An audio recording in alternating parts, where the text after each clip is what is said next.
இயேசுவின் நாமத்தினால் உங்களை யாவரும் வாழ்த்துக்கிறேன். இந்த மாதம் உங்களுக்கு ஆசீர்வாதமாக இருப்பதாக. ஆமென். இந்த நாள் கூட அங்கு கொடுத்த வேத வசனத்தை நான் உங்களுக்காக வாசித்து நான் ஜெபிக்க போகிறேன். இந்த நாள் தேவன் கொடுத்த வேத வசனம் சங்கீதம் 29ஆம் அதிகாரத்துல 11ஆம் வசனம், chapter 29 verse 11 விதமாக சொல்லப்பட்டிருக்குது. கர்த்தர் தம் ஜனத்துக்கு பலனை கொடுப்பாராக. கர்த்தர் தம் ஜனத்துக்கு சமாதானத்தை அருளி அவர்களை ஆசீர்வதிப்பாராக. ஆமென். ஆண்டவர் இன்னைக்கு உங்களை பார்த்து தான் சொல்றாரு, நீங்க தானே தேவ பிள்ளைகளா இருக்கிறீங்க, நீங்க அவருக்கு பிள்ளையா இருக்கிறீங்களே, நீங்க அவருடைய ஜனமா இருக்கிறீங்களே. ஆண்டவர் உங்களை பார்த்தா சொல்றாரு, நான் உங்களுக்கு பலனை தரப்போகிறேன். ஆமென். நீங்க நினைக்கலாம், ஐயோ ஒரே பலவீனமா இருக்குது, ஒரு சோர்வு, இந்த காரியத்தை செய்யலான்னு இருக்கிற, இந்த காரியத்துக்கு போகலான்னு இருக்கிற, ஆனா ஒரு சோர்வு, ஒரு பலவீனம் எனக்கு அடுத்து நிற்கிறது. இந்த காரியத்தை எப்படியாவது இன்னைக்கு முடிக்கணும்னு நினைக்கிறேன், ஆனா முடியல, ஒரு பலவீனம் அப்படின்னு நீங்க நினைக்கிறீங்களா? ஆண்டு சொல்றாரு, அவர் உங்களுக்கு இன்னைக்கு பலனை தரப்போகிறார். ஆமென். ஏன் தெரியுமா?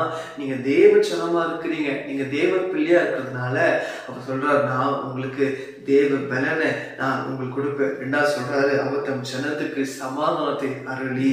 ஆமென். ஒருவேளை நீங்க நினைக்கல, சமாதானமே இல்லை, ஒரே ஒரு மனசுல ஒரே குறைச்சலா இருக்கிறது, ஏதோ ஒரு போராட்டங்களை வாட்டி கொண்டு இருக்கிறது, சமாதானமா இருக்கணும்னு நினைக்கிறோம், ஆனா திடீர்னு ஒரு பிரச்சனை, எப்படியாவது எங்களை வந்துட்டு இந்த பிரச்சனை, ஒரு காரியம் இல்ல ஒரு தடை எங்களை வாட்சி கொண்டு இருக்கிறது, ஒரு குடும்பத்தை சமாதானம் இல்லை, நான் சேர வேலை செய்யறதுல எனக்கு சமாதானம் இல்லை அப்படின்னு நினைக்கிறீங்களா? அப்படின்னு சொல்றாரு, நான் உனக்கு சமாதானத்தை அருள போகிறேன். ஏன் தெரியுமா? நீங்க தேவ பிள்ளையா இருக்கிறீங்களே, அதுக்கு தான் கர்த்தர் சொல்றாரு, நான் உங்களுக்கு சமாதானம் தர போகிறேன். மூணாவது சொல்றாரு, அவர்களை ஆசீர்வதிப்பார். ஆமென்.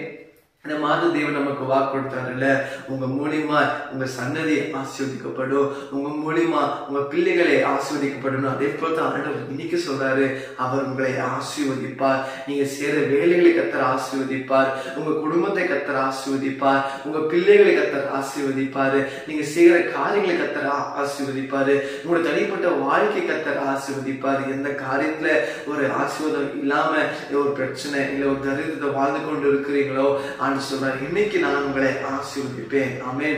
அப்போ நீங்க தேவ பிள்ளைகளாக நீங்க ஆண்டவர் உங்களை பார்த்தா சொல்றாரு, நான் முதலாவது உங்களுக்கு பலனை கொடுத்து உங்களுக்கு சமாதானம் கொடுத்து உங்களை ஆசீர்வதிப்பேன். ஆமென். அப்ப நீங்க தேவ பிள்ளை தானே, நிச்சயமா இந்த வார்த்தையை கேட்கும்போது இசப்பட சொல்லுங்க, இசப்பா உங்க பிள்ளையாக எனக்கு உங்க பலனை தாங்க, உங்க சமாதானம் தாங்க, உங்க ஆசீர்வாதத்தை எனக்கு தாங்க. நீங்க கேட்கும்போது நிச்சயமா இசப்பா உங்களுக்கு தருவாரு. செபிக்கலாமா? கண்ண மூடி அப்படி தப்பி சொல்லுங்க, ஆண்டவரே இதோ நீ சொன்ன வார்த்தையின்படி ஆண்டவரே இசப்பா, ஆண்டவரப்பா தேவன் இசப்பா கர்த்தர் தம் ஜனத்துக்கு ஆண்டவரப்பா பலனை கொடுப்பாராக. கர்த்தர் தம் ஜனத்துக்கு ஆசீர்வதித்து அவங்களுக்கு சமாதானத்தை அருள் செய்யும்படியா செபிக்கிறப்பா. இதோ இந்த வேலைக்குள்ள யாரெல்லாம் ஆண்டவரப்பா பலன் இல்லாம இருக்கிறாங்களோ, அப்பா சோர்வற்று இருக்கிறாங்களோ, ஒவ்வொரு பிள்ளைகளுக்கு தேவ பலனை கொடுத்து இசப்பா தேவ சமாதானத்தை கொடுத்து அவங்களை ஆசீர்வதிக்கபடியாக செபிக்கிற ஆண்டவரே.